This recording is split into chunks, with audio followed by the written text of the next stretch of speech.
Bai Xiaochun hampir tidak bisa mengendalikan napasnya saat dia tangan dan membuat gerakan menggenggam, menyebabkan pagoda penampung jiwa keluar dari tangan pembudidaya jiwa dan terbang ke arah-arah. Dia memilikinya. Dia mengirim beberapa perasaan ilahi ke dalam, dan merasakan keindahan luar biasa yang dirancang untuk menjaga jiwa. Sekarang setelah dikonfirmasi, matanya mulai bersinar dengan cahaya terang. Jadi aku benar. Pagoda Soul Hoarding benar-benar seperti tas yang dipegang. Televisi, dirancang khusus untuk menahan jiwa pendendam. Jika kamu memasukkan jiwa ke dalam tas berisi, mereka perlahan-lahan menyebar dan akhirnya hilang gitu saja. Tapi jika kamu menempatkan mereka di pagoda penampung jiwa, mereka akan tetap dalam kondisi sempurna selamanya. Selain itu, alasan aku tidak bisa menyalakan nyala api 11 tahun tidak kemampuan, atau masalah yang muncul selama proses. Pertanyaan adalah karena jiwa-jiwa yang aku untuk mencoba membuat api yang 11 warna mulai digunakan. Meskipun mereka hanya mengalami sedikit kemunduran karena mereka berada dalam penahanan yang sedikit, kemunduran yang gitu besar dengan kelompok jiwa yang akhirnya akan membangun ketidakstabilan besar. Ketidakstabilan hanya akan menjadi lebih kuat sampai akhirnya. Itu mengarah ke ledakanan. Jadi pada dasarnya, jika aku menyimpan jiwa-jiwa pendendam di dalam pagoda penimbunan jiwa, maka ketika tiba saatnya untuk menyulap api, aku seharusnya tidak memiliki masalah sama sekali. Aku pasti bisa menyulap nyala api berwarna 11. Setelah mencapai titik ini dalam pemikirannya, Bai Xiaochun lebih bersemangat dari sebelumnya, dan tidak sabar untuk menguji teorinya. Ketika Zhou Yixing dan dua pembudidaya jiwa melihat ke bawah, yakinnya Bai Xiaochun tidak benar-benar ada dari mereka yang benar-benar apa yang terjadi. Zhou Yixing agak terkejut, tapi dua pembudidaya jiwa bersemangat, yakin bahwa ahli Nujum Grandmaster ini akan membantu mereka. Memutuskan bahwa yang terbaik adalah menyerang setrikanya panas, bertukar pandang, lalu menggenggam tangan dan mereka dalam-dalam. Grandmaster, kata salah satu dari mereka, ada banyak jiwa pendendam di pagoda penimbunan jiwa itu. Adapun tambahan di luar apa yang diperlukan untuk meramu obat jiwa yang bersangkutan, tolong jaga mereka sebagai sarana kami untuk meminta maaf atas semua yang terjadi sebelumnya. Mengabaikan Zhou Yixing dan dua pembudidaya jiwa, Bai Xiaochun terus memeriksa pagoda penimbunan jiwa dengan akal ilahi, dan kemudian mulai menghitung berapa banyak jiwa yang ada di dalam. Dari nomor itu, dia bisa mengatakan bahwa suku Black Mountain sama-sama cemas tentang masalah yang telah mereka bawa ke perhatiannya, dan juga tulus dalam tawaran mereka. Merasa sangat senang, dia mengangguk dan berkata, "Baiklah, aku akan membantu kamu membuat." Namun, sebelum dia selesai berbicara, tiba-tiba dia melihat ke atas ke langit. Segera, seberkas cahaya menjadi terlihat, melesat di udara dengan kecepatan luar biasa saat langsung menuju suku Black Mountain. Bahkan sebelum itu tiba aura lingkaran besar formasi inti meletus dari dalam, menyebabkan sinar cahaya bersinar di langit malam. Semua orang di suku Black Mountain terguncang, dan orang-orang pembohong yang tak terhitung jumlahnya tersentak. Adapun dua pembudidaya jiwa berdiri di dekat Bai Xiaochun, wajah mereka jatuh saat mereka melihat ke atas. Zhou Yixing jelas terkejut, dan murid-muridnya mengerut ketika ia menyadari bahwa siapapun pendatang baru ini, ia memiliki dasar budidaya yang setara dengan miliknya. Semua orang menyaksikan ketika berkas cahaya mencapai posisi di atas suku Black Mountain, dan kemudian menghilang untuk mengungkapkan seorang pria parubaya dengan rambut hitam panjang yang mengalir di atas bahunya. Dia memiliki fitur rata-rata, tapi aura pembunuhannya sangat kuat. Selain itu, ia dikelilingi oleh kabut hitam, di mana kadang-kadang bisa melihat wajah bengkok yang membuat jiwa terlihat pendendam. Fluktuasi yang berasal dari manusia memicu fluktuasi jiwa dari seorang penggarap jiwa. Tidak, pria ini adalah ahli nujum. Segala sesuatu dan semua orang di daerah itu terguncang oleh sosok luhur yang membocorkan dari sudut pandangnya pada apa yang terjadi di bawah. Setelah Zhou Yixing jatuh cintanya pada Bai Xiaochun, dan kemudian dia melihat pagoda melihat penimbunan jiwa. Pada saat itu, sinar dingin muncul di matanya, dan dia melihat kedua pembudidaya jiwa. "Apakah kamu para pemimpin suku Black Mountain?" katanya dengan dingin. Melangkah maju dan menawarkan salam. Dari nada suaranya, dia tampak seperti penguasa utama di daerah ini, seolah-olah kehadirannya adalah bagi suku Black Mountain. Hampir segera, dua penggarap jiwa melangkah maju dengan dan kemudian menggenggam tangan dan dalam sambutan resmi. "Salam ahli nujum yang mulia," mereka berdua menggema. "Aku, Li Feng, ada di sini untuk menyelesaikan masalah 500 porsi obat jiwa tingkat rendah suku Black Mountain kamu. Jadi serahkan pagoda penimbunan jiwa itu." Li Feng jelas tidak mengajukan permintaan, dan berharap kata-katanya akan segera dipatuhi. Jika tidak, dia akan meruntuhkan seluruh area ke tanah. Sebenarnya, semua alasan dia datang ke sini adalah karena dia telah melewati daerah itu dan telah mendengar berita bahwa Black Mountain Tribe menawarkan pagoda penimbunan jiwa dengan jumlah besar obat jiwa tingkat rendah. Prospek mendapatkan pagoda penampung jiwa sangat disukai Li Feng. Setelah semua, pagoda penimbunan jiwa relatif biasa di kalangan klan ahli nujum, tapi Li Feng adalah pembudidaya nakal. Baginya, membayar harga 500 porsi obat jiwa tingkat rendah untuk mendapatkan pagoda penampung jiwa pasti akan sangat berharga.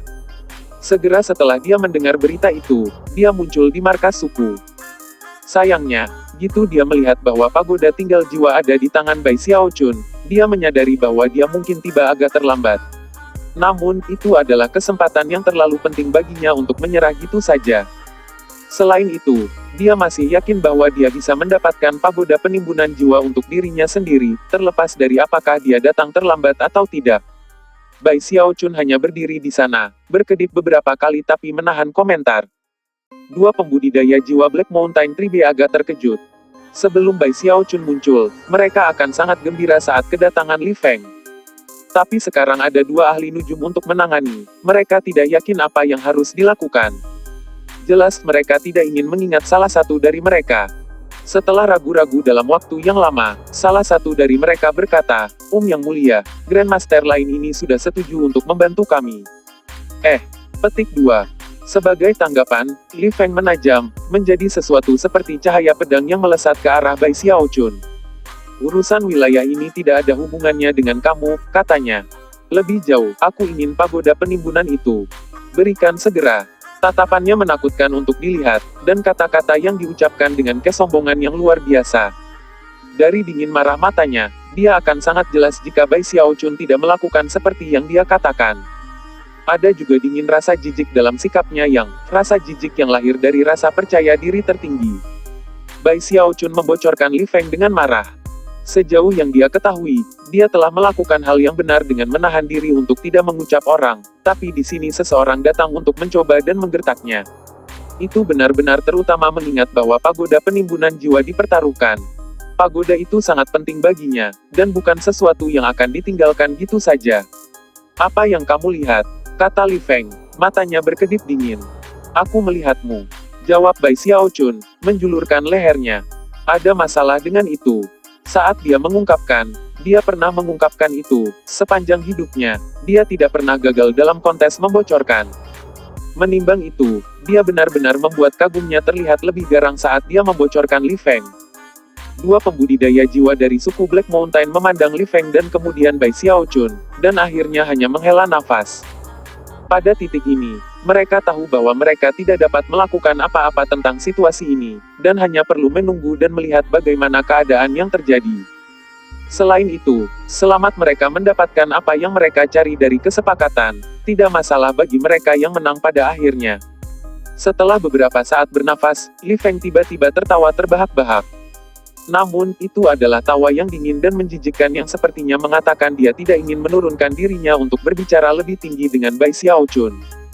Dengan itu, dia tangan kanannya, di dalamnya muncul nyala 10 warna. Hampir segera, api 10 warna menyebabkan cahaya malam memudar tumbuh lebih merah.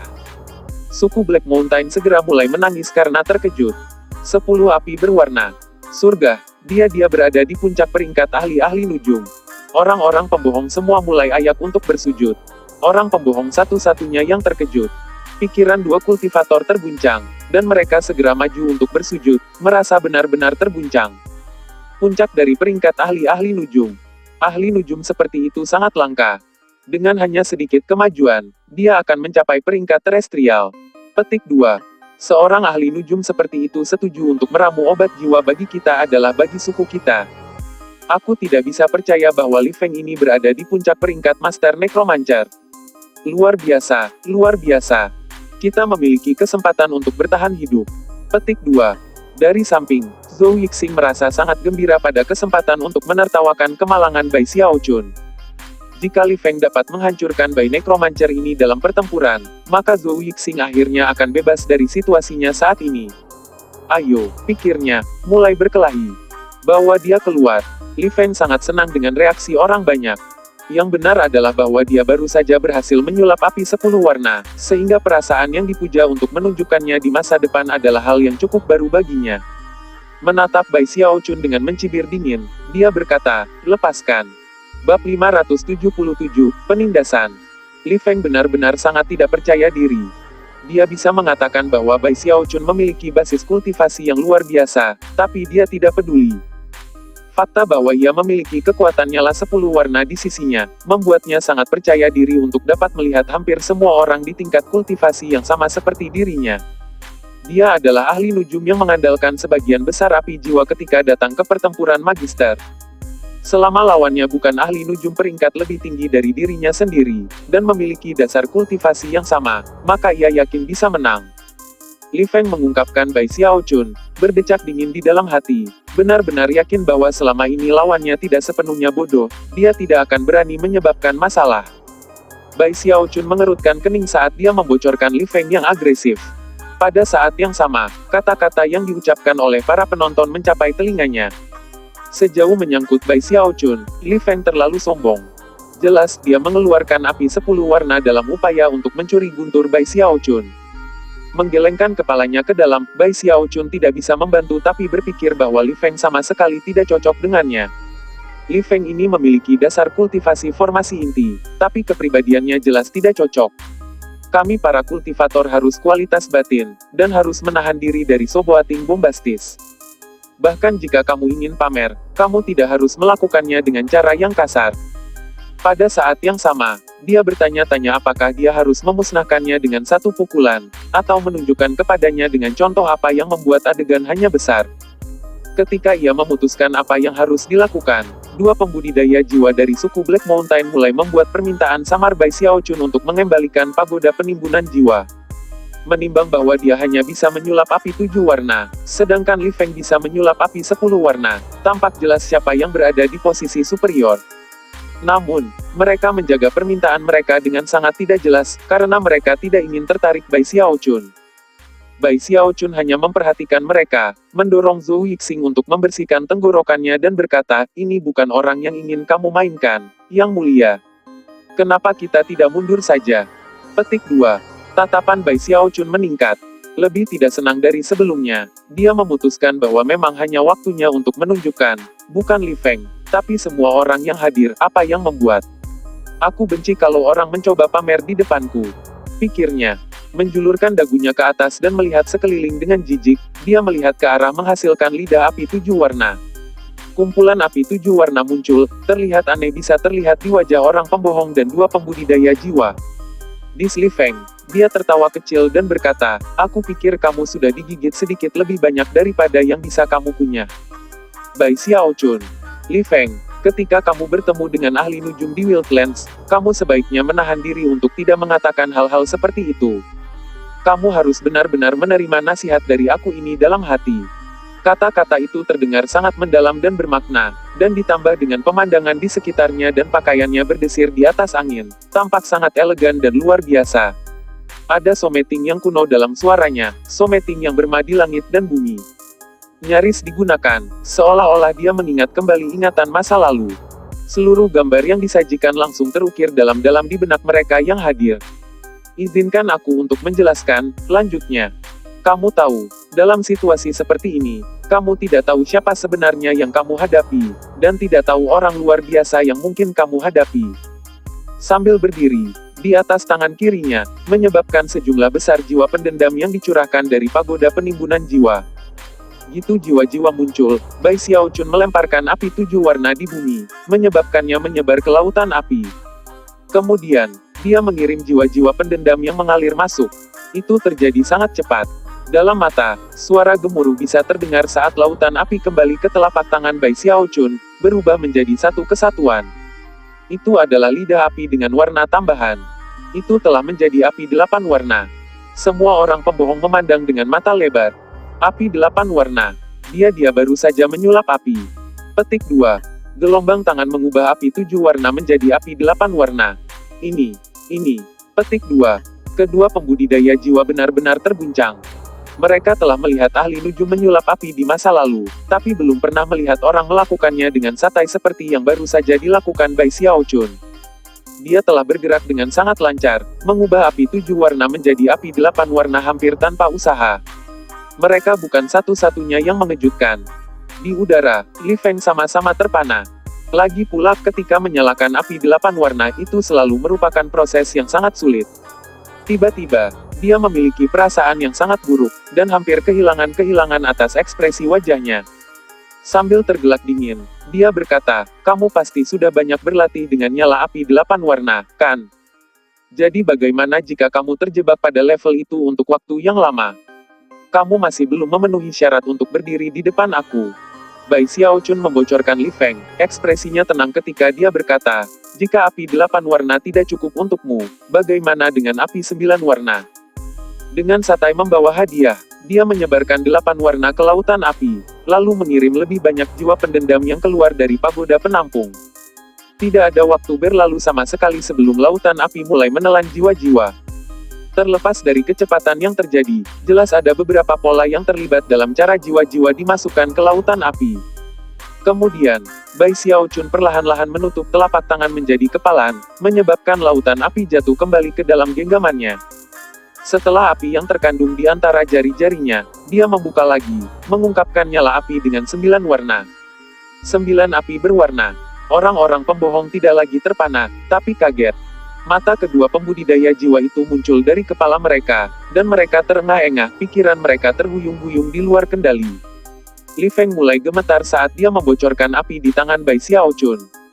Cara biasa ia mengatakan bahwa menyulap api 9 warna adalah sesuatu yang Li Feng belum pernah lihat sebelumnya, dan membuatnya merasa seolah-olah tingkat tekanan yang belum pernah terjadi sebelumnya merasa malas. Hampir tak terbayangkan bahwa seseorang dapat menyulap api 9 warna dengan gitu mudah. Jika dia ingin melakukan nyala api 9 warna, dia harus pergi ke suatu tempat yang jauh dan terbatas waktu untuk membersihkan pikirannya sebelum berusaha. Dan bahkan kemudian, dia tidak akan berhasil setiap saat. Ini tidak mungkin. Gumamnya, terengah-engah. Tidak ada yang kemungkinan, kata Bai Xiaochun sedikit pun kepalanya. Hanya karena kamu pikir ada sesuatu yang sulit bukan berarti semua orang akan merasakan hal yang sama. Selasa itu hanya nyala 9 warna itu saja.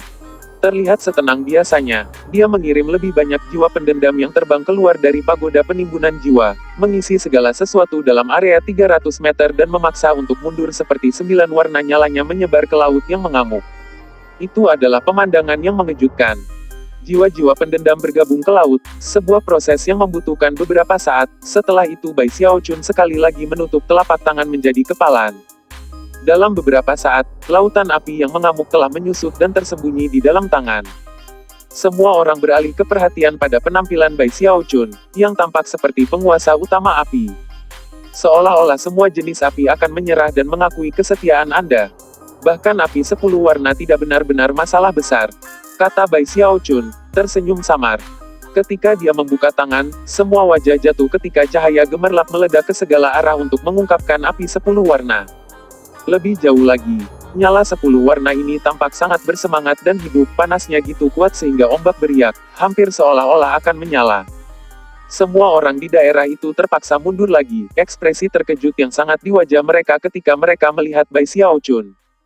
Jelas api 10 warna Li Feng jauh lebih merah daripada api Bai Xiaochun. Meskipun memiliki level yang sama, itu jelas jauh lebih lemah. Bersamaan dengan kemunculan 10 warna itu, terdengar seruan kaget dari orang-orang pembohong, ekspresi ketakjuban total dan total. Puncak dari peringkat ahli-ahli nujum. Surga, Grandmaster Bai sebenarnya berada di puncak peringkat Master Necromancer. Kedua pembudidaya jiwa benar-benar terpana, dan sepertinya mereka telah melihat hantu. Tidak pernah terbayangkan dalam imajinasi mereka dapat menduga bahwa Bai Xiaochun akan menyulap api 10 warna, kualitas yang jelas melebihi yang dimiliki Li Feng. Li Feng terlihat gemetaran, dan foto sudah acak-acakan. Saat dia membocorkan api di tangan Bai Xiaochun, pikirannya mulai berubah menjadi kosong. Mustahil, ini tidak mungkin. Beberapa saat yang lalu, dia telah melayang di sana dengan perasaan superioritas sepenuhnya, tapi sekarang dia tiba-tiba menemukan bahwa ada seseorang yang hadir yang jauh lebih unggul dari dirinya sendiri. Zhou Yixing juga terkejut. Dia sudah tahu sebelumnya bahwa Bai Xiaochun dapat menyulap api 10 warna, namun, api yang saat menari di telapak tangan menyebabkan jantung Zhou Yixing berdebar kencang. Apakah itu benar-benar api 10 warna? Aku belum pernah melihat api 10 warna yang menyilaukan. Zhou Yixing membocorkan wajah Bai Xiaochun, teror ditulis sendiri. Babak 578, Nekromancer Terestrial. Bai Xiaochun cukup senang dengan semua ekspresi kaget di antara yang mengelilinginya. Namun, dia tidak mengizinkan petunjuk apapun untuk menunjukkan di wajahnya, dan pada kenyataannya, seolah-olah dia tidak peduli tentang apa yang sedang terjadi. Setelah melirik lidah api di telapak tangan, dia membocorkan Li Feng yang terkejut dan berkata, jika api 10 warna tidak cukup, ya bagaimana dengan 11 api berwarna? Sebagai tanggapan, orang-orang pembohong dari suku Black Mountain meletus menjadi sorak-sorai pembohong, dan 2 pembudidaya jiwa mengeluarkan teriakan terkejut. Api 11 berwarna. Hanya ahli nujum terestrial yang bisa menyulap itu. Panta. Zhou Yixing tersentak, dan di udara, Li Feng gemetar. Sebelum ada dari mereka yang bisa mengatakan apa-apa, mata Bai Xiaochun berkilauan dengan cahaya yang dalam. Waktunya telah tiba untuk menguji apakah analisis sebelumnya benar atau tidak. Dia mengirim perasaan ilahi ke dalam pagoda penimbunan jiwa, yang ketika mulai mengeluarkan banyak jiwa pendendam. Ketika mereka memenuhi daerah itu, rasa dingin menyebar angin sepoi-sepoi yang membuat tempat itu tampak seperti tanah kematian. Bahkan ketika jiwa pendendam melolong dan berusaha mencoba diri, Bai Xiaochun berkata, nyala api, bubar. Dia bertumpu, dan api 10 warna menyebar ke segala arah untuk membentuk lautan api besar. Sekali lagi, para penonton mundur ketakutan. Cahaya 10 warna memenuhi langit, dan angin berteriak saat kekuatan nyala api meledak ke segala arah. Lautan api seperti badai topan yang melanda saat melahap semua jiwa pendendam. Untaian seperti kabut yang merupakan jiwa-jiwa yang diambil hanya diri tidak cukup cepat untuk keluar dari kobaran api, dan butuh sekitar 30 napas sebelum seluruh area 3000 meter di sekitar Bai Xiaochun benar-benar tanpa jiwa yang dendam. Lautan api mengamuk dengan cara mengejutkan di sekitar Bai Xiaochun, kemungkinan besar akan melihatnya. Semua orang di daerah itu terlihat kaget dan ketakutan, hati mereka babak belur oleh gelombang keheranan. Pada saat ini, Bai Xiaochun benar-benar tampak seperti penguasa api. Itu bahkan lebih menjadi masalah ketika dia menemukan tangan kanannya dan berkata, bentuk. Itu hanya satu kata, tapi mengendalikan kekuatan hukum magis, kekuatan yang memaksa api di daerah untuk menyatu dengan telapak tangan Bai Xiaochun, sebuah proses yang hanya membutuhkan waktu sesingkat-singkatnya. Ketika dia menutup jari-jarinya, setiap api yang terakhir menghilang ke belakang. Setelah itu, seluruh penonton melihat pemandangan umpan dan hati yang bergetar. Tidak ada yang berbicara. Zhou Yixing berdiri di sana, jantung berdebar kencang, hampir tidak bisa mempercayai apa yang dilihatnya, dan lebih dari sebelumnya. Ekspresi Bai Xiaochun sama seperti sebelumnya, seolah-olah semua yang terjadi adalah di bawah minatnya. Tentu saja, kebenarannya adalah bahwa dia merasa sangat bangga pada dirinya sendiri, dan menikmati pandangan penonton. Dia bahkan dengan sengaja memperlambat gerakannya saat dia membuka jari-jarinya. Saat meninjaunya terbuka lidah api muncul, panas yang menyebabkan segala sesuatu di sekitar 3000 meter di sekitarnya beriak dan berubah. Sensasi intens dari krisis mematikan memenuhi hati semua yang hadir, dan semua orang yakin bahwa sedikit sentuhan api itu akan mereduksi mereka menjadi abu. Pada saat yang sama, guntur bergemuruh di langit di atas. Kemunculan api telah membangkitkan tanda surgawi. Semua mata tertuju pada nyala api, yang telah menjadi hal yang paling mempesona dan menarik bagi orang-orang yang hadir. Pada saat yang sama, tanah di bawah kaki Bai Xiaochun mulai mencair, seolah-olah itu tidak bisa menahan panas nyala api. Namun, Bai Xiaochun sendiri tidak terluka sedikit pun. Banyaknya warna dalam nyala menari dan dicari, sehingga sulit untuk melihat jumlah warna dengan jelas. Namun, siapapun yang berfokus pada kekuatan basis kultivasi mereka di mata mereka akan dengan cepat mengetahui bahwa nyala api memiliki 11 warna. Yang mengejutkan, itu adalah nyala api 11. Keheningan singkat terjadi, setelah semua hadirin bersorak kegirangan dan pujian, menyebabkan gelombang suara bergulir ke segala arah. Apakah itu api yang benar-benar berwarna 11? Aku belum pernah melihat 11 nyala api sepanjang kemungkinan. Petik 2. Api 11 berwarna. Api 11 berwarna. Grandmaster Bai tidak berada di peringkat master, dia adalah ahli nujum terestrial. Petik 2. Seorang ahli nujum terestrial. Orang seperti itu akan disambut dengan pujian penuh di klan ahli nujum manapun. Faktanya, itu akan sama bahkan di Giant Ghost City. Orang-orang pembohong benar-benar kewalahan, dan bagi dua pembudidaya jiwa, mereka hampir dipukul bisu. Sambil bergetar secara fisik, mereka memandang Bai Xiaochun dengan tak percaya, merasa mereka mungkin akan runtuh setiap saat. Terestrial ahli nujum terestrial. Dia adalah ahli nujum terestrial. Setelah akal mereka sampai batas tertentu, mereka segera menjatuhkan diri dan mulai bersujud, hati mereka dipenuhi dengan kekaguman dan rasa hormat. Bagi mereka, ahli nujum terestrial adalah tipe entitas besar yang bisa mengguncang semua tanah dengan satu langkah kaki. Dan orang seperti itu berdiri tepat di depan mereka.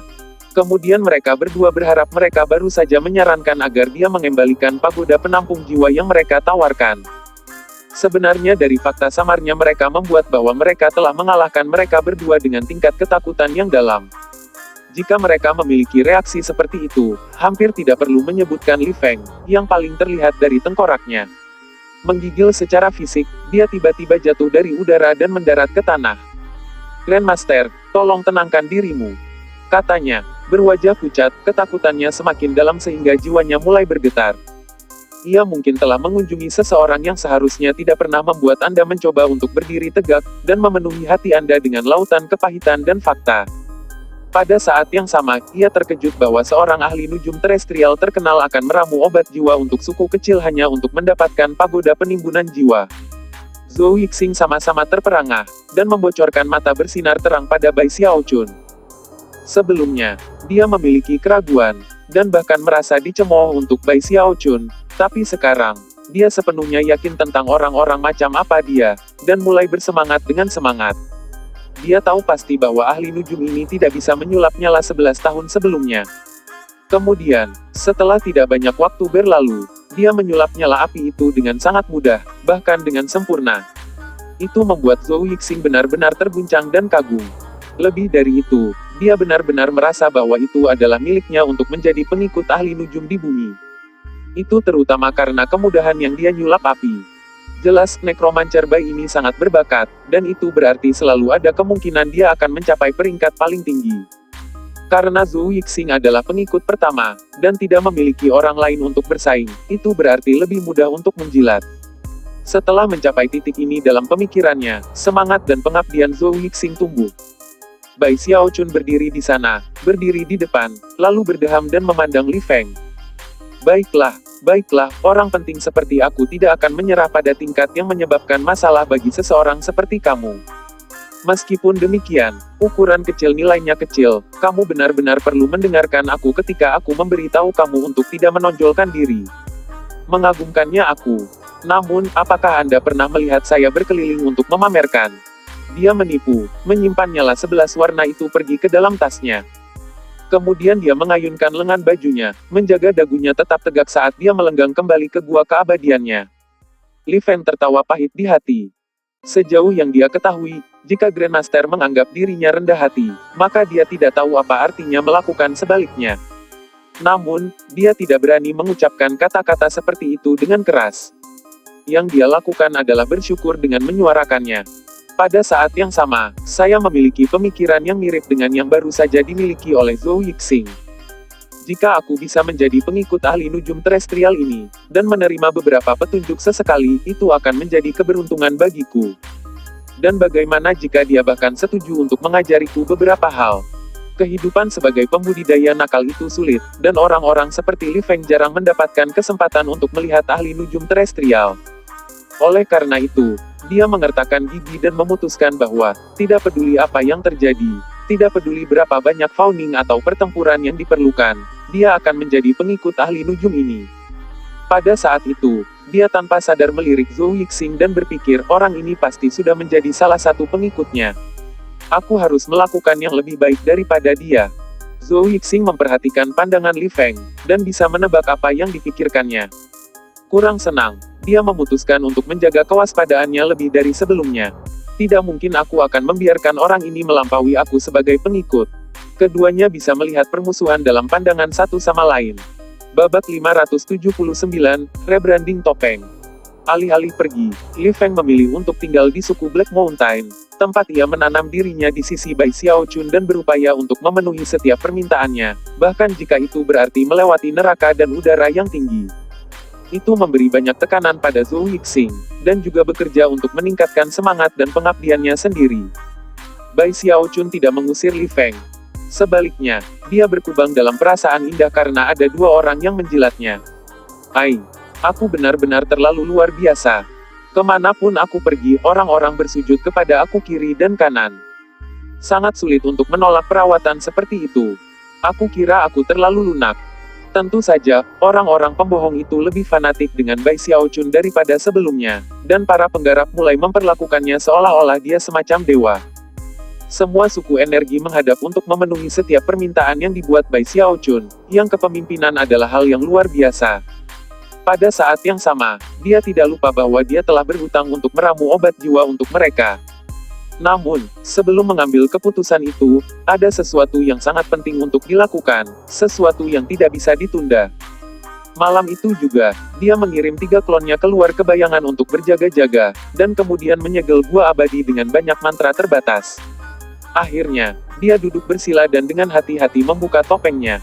Setelah topengnya lepas, dia melihat sekeliling dengan waspada. Di luar, klonnya melakukan hal yang sama. Hanya mereka semua yakin bahwa pantai itu bersih. Bai Xiaochun sedikit bersantai. Sekarang aku bisa membuat api 11 warna. Saatnya untuk melakukan peningkatan pada topeng ini dan melihat apakah semangat aku bisa menghapus branding di dalam dan menggantinya dengan milikku. Jika saya melakukan itu, maka tidak ada yang bisa menemukan saya melewatinya. Mata berbinar, dia mengeluarkan wajan penyu dan menyiapkan segala sesuatu dari api 1 hingga 11 berwarna. Setelah melakukan 10 peningkatan roh pertama, ia menempatkan nyala berwarna 11 ke dalam wajan. Hampir seketika, wajan mulai bersinar dengan cahaya terang yang langsung memenuhi seluruh gua abadi. Energi yang berdenyut dalam cahaya hari itu membuat Bai Xiaochun merasa benar-benar terguncang. Tidak beruntung, ini bukan pertama kali dia menggunakan nyala api berwarna 11. Dia juga melakukan hal-hal di dunia ilusi dengan api. Karena itu, dia mengatur ki dan pikirannya, lalu menunggu kura-kura itu menyedot semua cahaya hari. Ketika waktunya tepat, dia memasukkan topeng itu ke dalam wajan. Ini pasti akan bekerja. Topeng itu sangat penting, jadi tentu saja Bai Xiaochun sangat peduli dengan bagaimana keadaan bisa berubah. Matanya menonjol pada topeng saat cahaya lampu di wajan semakin menyilaukan dan tak terbatas berubah menjadi benang emas yang terhitung jumlah yang menyatu pada topeng itu sendiri. Kemudian, mereka dengan cepat bergabung bersama, untuk menutupi topeng dan menyebabkan suara gemuruh yang dalam bergema di gua abadi. Akhirnya, tepat di depan matanya, topeng itu mulai mencair. Dalam beberapa saat itu telah berubah menjadi cairan putih susu yang memancarkan aroma harum, aroma belaka yang membuat Bai Xiaochun merasa bersemangat. Peningkatan semangat 11 kali lipat mengembalikan objek esensinya. Daun itu berubah menjadi pohon, topeng ini menjadi setetes cairan esensi. Cairan putih susu dengan cepat terbentuk menjadi mutiara yang bercahaya dengan cahaya lembut. Yang mengejutkan, pada permukaan mutiara itu adalah desain emas. Saat kura-kura itu mulai gelap, kecemasan Bai Xiaochun meningkat. Akhirnya, dia mengambil mutiara, di mana dia bisa merasakan aura di dalamnya yang mengandung kekuatan ilusi. Dengan hanya merasakan aura itu, dia tiba-tiba merasa seolah-olah dia dikelilingi oleh dunia ilusi. Dia tidak lagi berada di guanya yang abadi.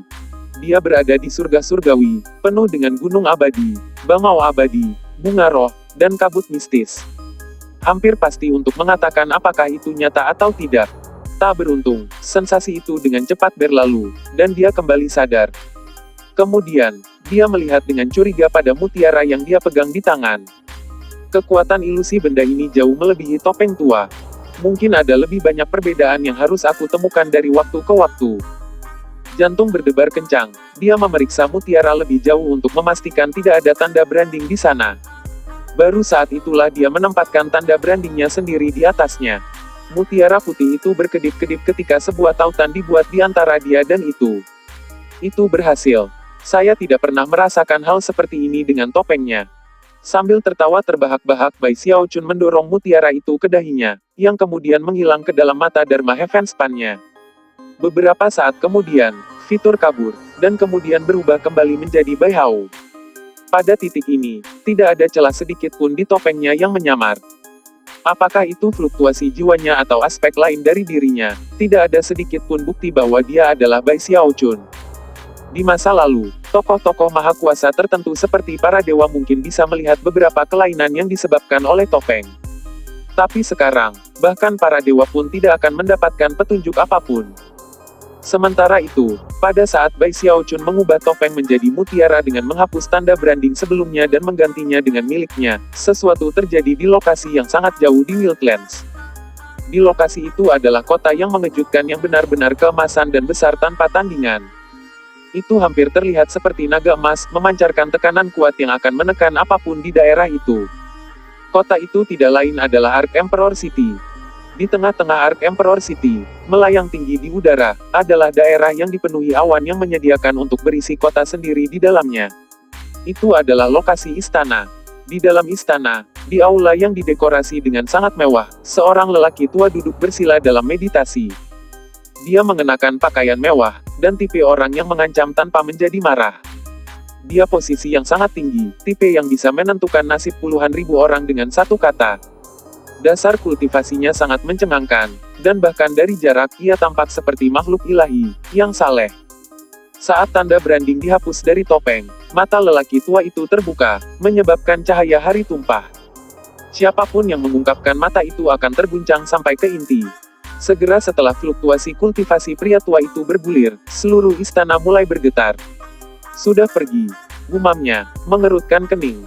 Sesaat kemudian pintu, dia mengendalikan, menyebabkan sebuah istana berayun terbuka tanpa suara dan mengungkapkan pria terbuka, yang seorang terbuka dan jalan masuk. Grand Heaven Master, yang mulia terkejut oleh gejolak dasar kultivasi kamu sekarang. Dia telah meminta hambamu yang rendah hati untuk datang dan menanyakan apa yang membangkitkan amarahmu. Petik 2. Sepertinya keagungannya agak terlalu tinggi, jawab pria tua itu. Sekarang aku berpikirnya, ini adalah waktu yang tepat untuk pergi ke topik-topik terpencil. Dengan gitu dia bisa meningkatkan basis budidayanya sedikit dan membangun keberanian. Berikan perintah bahwa Yang Mulia akan memasuki periode jarak jauh selama 10 tahun, segera dimulai. Dengan itu, pria tua itu menutup matanya. Kembali di daerah dekat kota hantu raksasa, Bai Xiaochun berada di suku Black Mountain, merasakan wajahnya. Merasa senang, dia memanggil kembali 3 klonnya, kemudian mempelajari pagoda penimbunan jiwa sejenak sebelum memanggil sekelompok besar jiwa pendendam. Kemudian dia memberikan pukulan dan menjepit jari-jarinya bersama-sama, menciptakan sesuatu seperti gaya gravitasi yang menyebabkan awan jiwa berkumpul di telapak tangan. Saat mereka terbentuk menjadi nyala berwarna satu, ia membentangkan tangannya lebar-lebar, menyebabkan nyala api berubah menjadi sesuatu yang tampak seperti sepotong kristal. Jadi, ini obat jiwa. Bai Xiaochun meraih kristal itu, dan bisa langsung merasakan fluktuasi kekuatan jiwa yang berasal dari itu. Kemudian dia mulai mempelajarinya sedikit lebih dekat. Sepertinya cukup sederhana.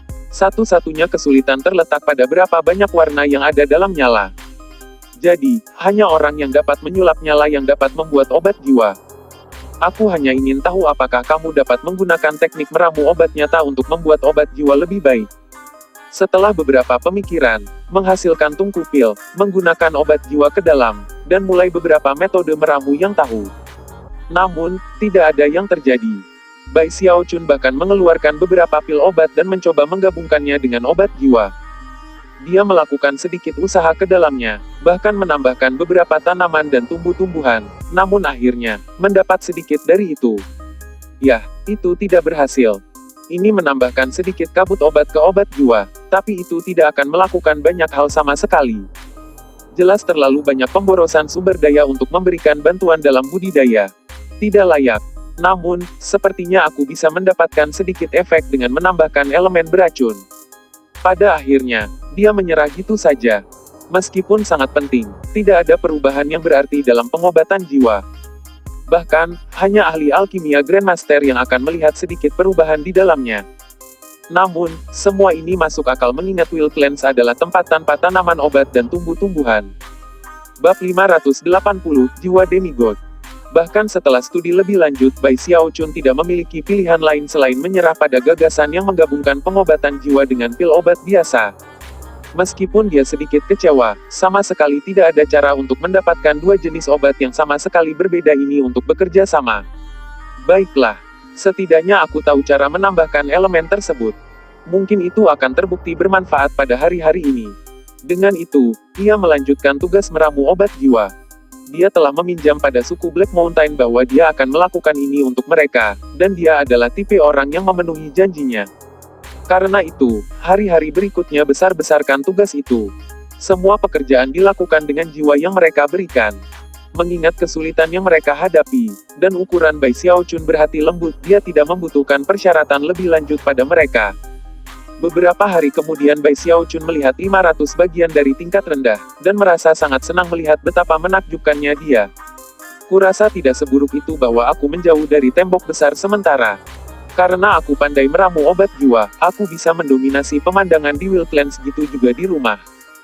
Dia sangat puas diri, dan tidak bisa menahan rasa rendah dari biasanya dia.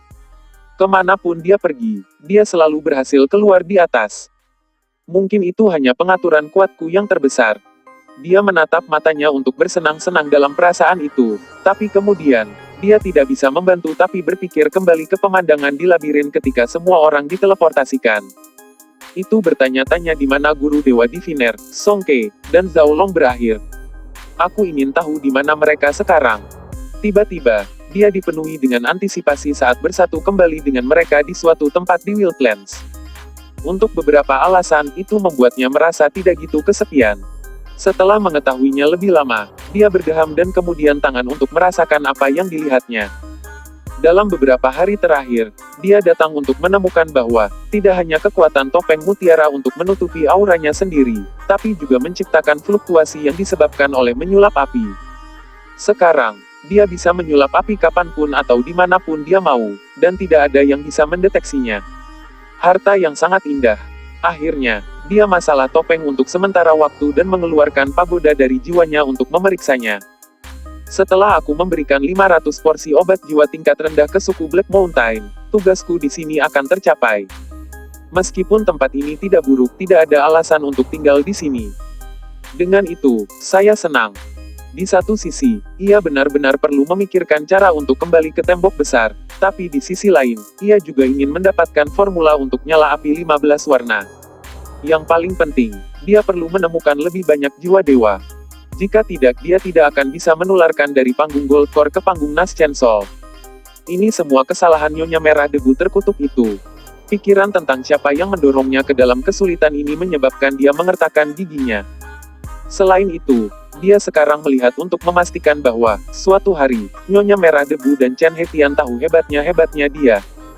Sebelumnya, dia telah mencoba pagoda penimbunan jiwa sedikit dengan akal ilahi, tapi tidak pernah meluangkan waktu untuk mempelajarinya secara rinci. Sekarang setelah dia selesai dengan tugas pengobatan jiwanya, dia menyatakan dirinya untuk melakukan hal itu. Tujuannya adalah untuk mencari tahu bagaimana pagoda penimbunan jiwa bekerja. Namun, setelah diperiksa secara rinci, ia tidak dapat menemukan petunjuk apapun. Pagoda jiwa diisi dengan kabut yang indera ilahinya mengalami kesulitan menusuk. Namun, dia bisa merasakan sensasi yang mendalam di dalam pagoda. Ada terlalu banyak kabut itu. Itulah yang sulit untuk melihat ke dalam. Baiklah, pagoda penimbunan jiwa, kamu hanya menonton dan melihat bagaimana aku menangani kamu. Karena kamu milik aku sekarang, aku akan menggunakan teknik peningkatan roh untuk membersihkan kamu sedikit. Aku tidak peduli tanda merek siapa yang ditemukan di dalam diri kamu, aku akan menghapusnya untuk selamanya. Apa yang terjadi dengan topeng itu telah mengesankan Bai Xiaochun apa yang sebenarnya bisa ia lakukan dengan benda-benda ajaib yang telah diberikan kepadanya oleh orang lain. Karena itu, dengan sangat rahasia dia mengirim 3 klonnya untuk mengumpulkan lebih banyak jiwa pendendam. Selain itu, ia memerintahkan Zhou Yixing dan Li Feng untuk melakukan hal yang sama, serta seluruh suku Black Mountain. Beberapa hari kemudian, metode bercabang 3 cabang untuk menyerang masalah ini menghasilkan dia cukup jiwa untuk menghasilkan segalanya dari 1 sampai 11 berwarna. Malam itu juga, dia menyulap api berwarna 11 yang dia order. Tanpa ragu sedikit pun, ia kemudian mengeluarkan kura-kura dan melemparkan pagoda penampung jiwa di dalamnya untuk memberikan peningkatan semangat 11 kali lipat. Cahaya menyala, dan pagoda Soul Hoarding mengubah penampilan. Alih-alih menjadi abu-abu, sekarang menjadi kristal dan indah. Selain itu, ia memiliki desain emas tunggal di permukaannya. Pagoda kecil itu sekarang benar-benar berbeda, dan akan sangat menarik bahkan bagi ahli nujum yang paling kuat. Bai Xiaochun mencapai pagoda penimbunan kristal yang terbuat dari kristal dan kemudian dengan gembira mencapnya dengan tandanya. Ketika dia merasakan hubungan tak kasat mata yang muncul sebagai akibat, akhirnya bisa santai. Sekarang pagoda penimbunan jiwa ini benar-benar milikku, dan aku sendiri.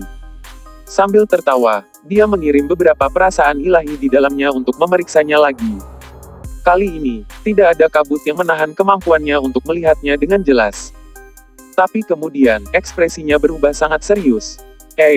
Dia mengirim lebih banyak kekuatan ke akal ilahinya, menyebabkannya memenuhi pagoda penimbunan jiwa.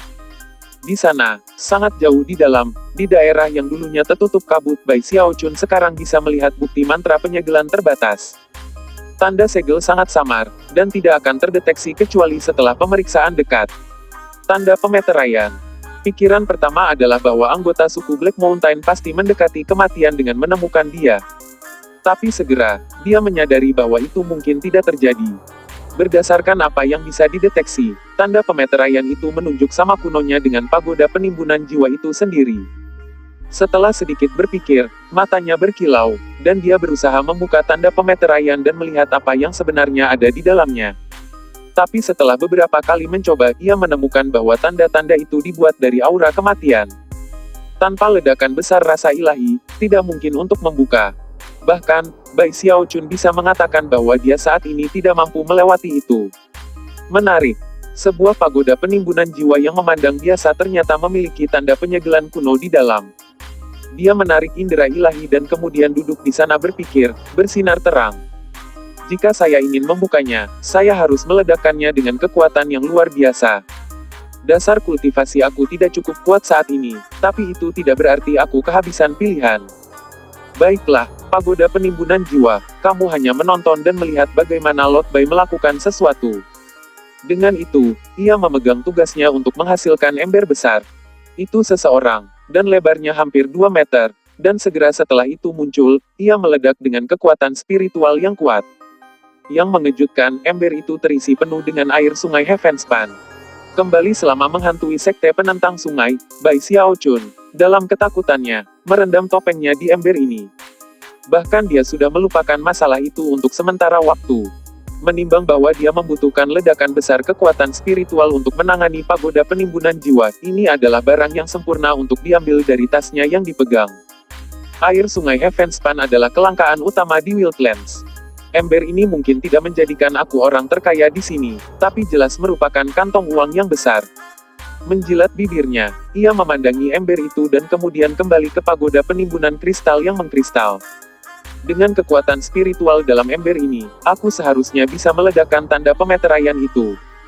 Mata berbinar, dia melakukan gerakan mantra tangan kanan dan kemudian memanfaatkan jarinya di pagoda penimbunan jiwa. Dasar, gaya gravitasi bermunculan, menyebabkan lebih dari setengah udara melonjak ke arah tanda penyegelan di kedalaman pagoda. Pagoda bergetar secara fisik ketika Bai Xiaochun mengirim akal ilahi ke dalam untuk menyaksikan tanda pemeteraian berantakan di bawah rentetan air sungai Heavenspan. Namun, bahkan ketika patah, itu mulai pulih dengan sendirinya. Bai Xiaochun dengan cepat melakukan gerakan mantra lain, mengirimkan lebih banyak air ke pagoda. Tanda-tanda penyembuhan menghilang, dan lebih banyak retakan muncul. Isi segel akan kapan saja. Namun, pada saat itu tiba-tiba, aura bocor yang menyebabkan wajah Bai Xiaochun segera jatuh. Bahkan hanya dengan aura itu dengan indera ilahinya membuatnya benar-benar bergetar dan terkesiap. Melompat berdiri, dia mengadu, itu. Dia dengan cepat melakukan gerakan mantra untuk menarik semua air sungai Heavenspan kembali dari dalam pagoda. Tak beruntung, gitu dia melakukan itu, tanda penyegelan berhenti runtuh. Namun, dia telah kehilangan kemampuannya untuk memperbaiki dirinya sendiri, dan sekarang tetap dalam keadaan rusak, seolah-olah hanya sedikit lebih banyak kekuatan yang dapat menghancurkannya. Bai Xiaochun mengendalikan napas dan kemudian melihat kembali ke pagoda, matanya bersinar di ketakutan. Aura itu melampaui apapun yang pernah saya rasakan dari siapapun, bahkan dari para dewa ini sangat mirip dengan aura yang saya rasakan ketika diuji oleh api di labirin, ketika saya melakukan 21 roh naik ke atasnya. Itu adalah aura yang melampaui para dewa. Jangan katakan itu alam demigod. Apa sebenarnya yang tersegel di pagoda ini?